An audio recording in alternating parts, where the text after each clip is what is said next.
दोस्तों आपका स्वागत है हमारे एक और नए वीडियो में, जिसमें हम पिछले जो 10th की केमिस्ट्री थी उसे कंटिन्यू करने वाले हैं। जैसा कि आप जानते हो कि पिछले वीडियो में हमने 3-4 रिएक्शन पढ़ ली थी, तीन रिएक्शन पढ़ ली थी। तो ये चौथी रिएक्शन है जिसे हम आज पढ़ने वाले हैं। और हमने पहले आपको बता रखा है संयोजन अपक्रिया, वियोजन अपक्रिया, ये सारी चीज़ें आपको बता रखी है। तो 3 अपक्रिया हो गई थी, आज में चौथी जो हमारा लक्ष्य है वो चौथी अपक्रिया होने वाला है। ठीक है, तो आप आज इसको देखकर अपने नोट्स बना सकते हो। ठीक है, तो स्टार्ट करते हैं। द्विविस्थापन अपक्रिया। द्विविस्थापन का मतलब क्या है? Double displacement reaction. Double displacement का रिएक्शन का क्या मतलब है? डबल चक्कर डिस्प्लेसमेंट होना चाहिए। डिस्प्लेसमेंट क्या होना चाहिए? डबल चक्कर होना चाहिए। डबल चक्कर होने का मतलब है एक बार हो गया डिस्प्लेसमेंट, लेकिन दोबारा डिस्प्लेसमेंट फिर होने वाला है। ठीक है, तो वे रासायनिक अपक्रिया जिनमें क्या होता है यौगिक के आयनों अथवा अयनों का परस्पर क्या होता है?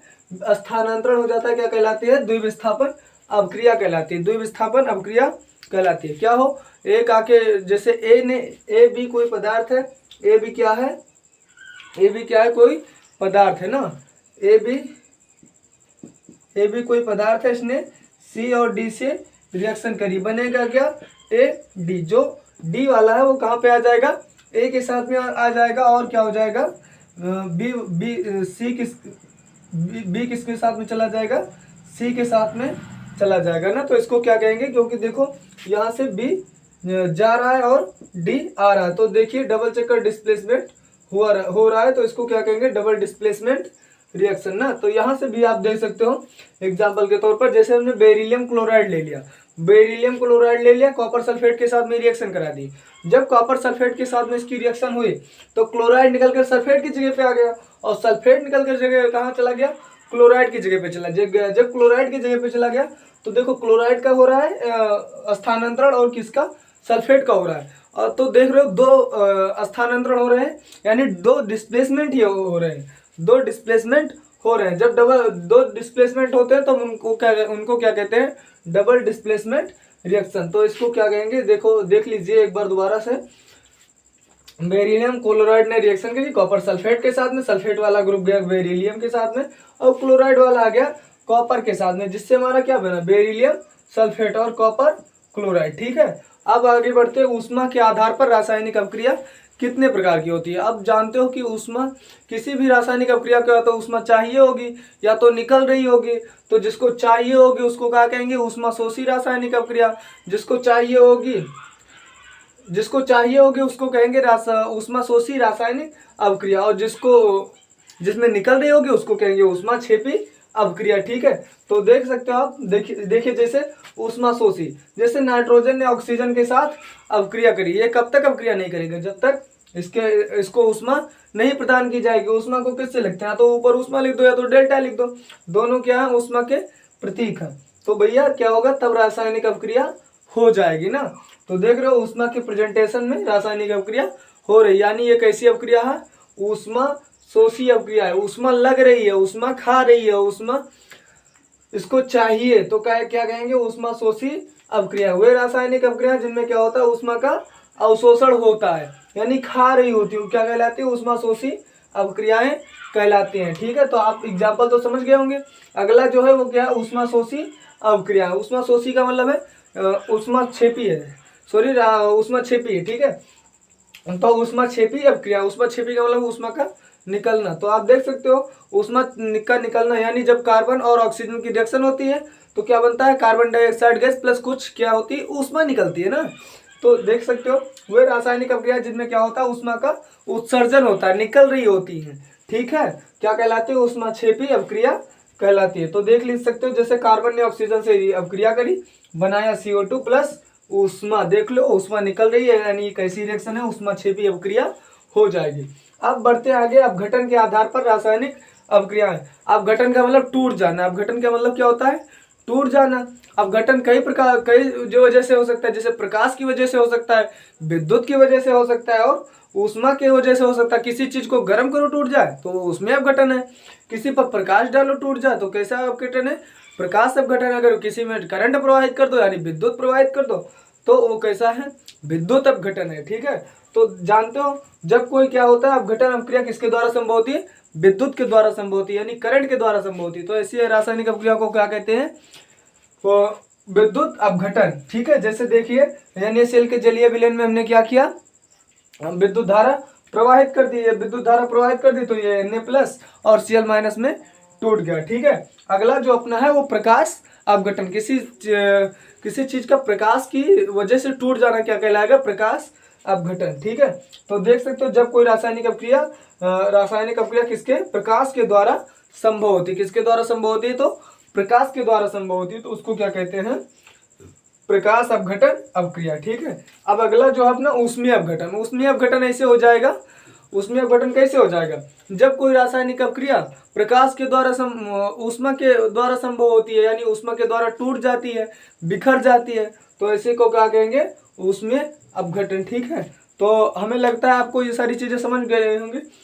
तो अगर समझ गए हो तो ठीक है, नहीं तो फिर ये बताओ कि सर जी हमें कुछ नहीं समझ में आया, सर जी हमें कुछ भी नहीं समझ में आया, तो हम आपको दोबारा से बताने वाले। अगर आपको कुछ भी नहीं समझ में आया तो अब ध्यान दो। ठीक है, इन सारी कहानी को हटा देते हैं, आपको समझाते हैं ठीक से ना। इन सारी चीजों को अब हम हटा देते हैं। आओ पहले ही आप स्क्रीनशॉट ले लीजिए ना, जिससे आपको दिक्कत ना हो बाद में।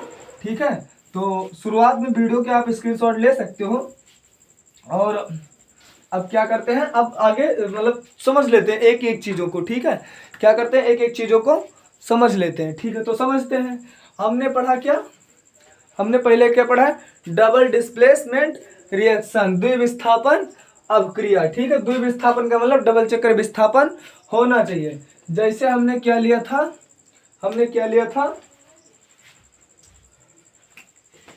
बेरिलियम क्लोराइड, और क्या लिया था? Plus CuSO4। इसकी रिएक्शन हुई थी, क्या बना था? क्लोरीन निकलकर कॉपर के साथ में चला गया था, और बेरियम सल्फेट निकल के बेरिलियम के साथ में आ गया था। तो क्या हो जाएगा ऐसा चीजें? Beryllium sulphate plus calcium copper chloride. तो ऐसी अपक्रिया क्या हो जाएगी भाई? Double displacement reaction. क्योंकि इसमें डबल डिस्प्लेसमेंट हो रहे हैं तो इनको क्या कहेंगे? Double displacement reaction. तो वही रासायनिक अपक्रिया जिनमें क्या होती है? यौगिकों के या मूलकों का परस्पर विनिमय हो जाता है, एक दूसरे के स्थान पर जुड़ जाते हैं, तो उनको क्या कहते हैं हम? Double displacement reaction. ठीक है, तो आपको ये समझ में आ गया। अब अगला हम क्या पढ़े थे? ऊष्मा के आधार पर रासायनिक अपक्रियाओं का वर्गीकरण। तो दो प्रकार से हो सकती है। पहला क्या है? ऊष्मा शोषी। पहला क्या है? ऊष्मा शोषी रासायनिक अपक्रिया। ऊष्मा शोषी रासायनिक अपक्रिया। तो ऊष्मा शोषी रासायनिक अपक्रिया का मतलब क्या भी है कि इसको ऊष्मा चाहिए होगी। इसको क्या होगी? ऊष्मा चाहिए होगी, तो इसको ऊष्मा दे देते हैं। जब इसको ऊष्मा दे देंगे तो क्या हो जाएगी? ये ऊष्मा शोषी अपक्रिया। अगर कोई जो रिएक्शन है वो किसमें हो रही है? उसको ऊष्मा चाहिए होती है, तो उसको क्या कहेंगे? ऊष्मा शोषी रासायनिक अपक्रिया। और जिनमें निकल रही होगी उनको क्या कहेंगे? ऊष्मा क्षेपी रासायनिक अपक्रिया। ठीक है, तो ये सारी चीजें आप समझ गए होंगे। और जानते हो जैसे अपघटन के आधार पर रिएक्शन कितने प्रकार की हो सकती है? 3 प्रकार की। अगर प्रकाश के द्वारा अपघटन होगा तो प्रकाश अपघटन, विद्युत के द्वारा होगा तो विद्युत अपघटन। ठीक है, और अगर किसके द्वारा होगा? ऊष्मा के आधार द्वारा होगा तो ऊष्मीय अपघटन हो जाएगा। ठीक है, तो आप लिख सकते हो ऊष्मीय अपघटन में क्या लिखोगे? जब रासायनिक अपक्रिया